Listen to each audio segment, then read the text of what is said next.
Bread ಬೋರ್ಡ್ಗೆ ಕೂರಿಸಿರುವ L E ಡಿನ ಮಲ್ಟಿಮೀಟರ್ ಮೂಲಕ ಸಮ ಇದೆಯೋ ಇಲ್ಲ ಅಂತ ಚೆಕ್ ಮಾಡ್ತಿದ್ದೀವಿ. ಬ್ರೆಡ್ ಬೋರ್ಡ್ನ ನೆಗೆಟಿವ್ ಟರ್ಮಿನಲ್ ನಾವು ಎಲ್ ಇ ಡಿಗೆ ಕೂರಿಸಿದಲ್ಲಿ ನೆಗೆಟಿವ್ ಮಲ್ಟಿಮೀಟರ್ ನೆಗೆಟಿವ್ ಕೊಟ್ಕೋಬೇಕು, ಪ್ಲಸ್ ಪಾಸಿಟಿವ್ ಇದು ಕೂಡ ಕೊಟ್ಕೋಬೇಕು. ಎಲ್ಲ ಎಲ್ ಇ ಡಿಗಳು ಬ್ಲಿಂಕ್ ಆಗ್ತಿದೆಯಾ ನೋಡ್ಕೋಬೇಕು.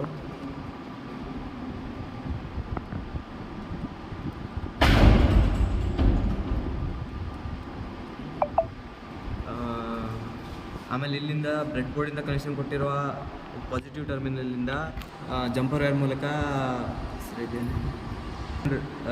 ಕಂಟ್ರೋಲ್ಗೆ ಜಾಯಿಂಟ್ ಕೊಟ್ಟಿದ್ದೀವಿ ಎಲ್ಲ ಸಾಲಾಗಿ. ಈ ಬಲ್ಪನ್ನು ನಾವೀಗ ಪ್ಯಾರಲರಲ್ಲಿ ಕನೆಕ್ಷನ್ ಕೊಟ್ಕೊಂಡಿದ್ದೀವಿ ಎಲ್ಲದು. ಒಂದು ಗ್ರೌಂಡನ್ನು ಈ ಬೋರ್ಡಿನ ಗ್ರೌಂಡಿಂದ ನಾವು ಬ್ರೆಡ್ ಬೋರ್ಡಲ್ಲಿ ಕೊಟ್ಟಿರೋ ಒಂದು ನೆಗೆಟಿವ್ ಟರ್ಮಿನಲ್, ಬಲ್ಪಿನ ನೆಗೆಟಿವ್ ಟರ್ಮಿನಲ್ ಸೀರೀಸಲ್ಲಿರುವ ಇದಕ್ಕೆ ಕೊಟ್ಕೊಳ್ತೀವಿ ಒಂದು.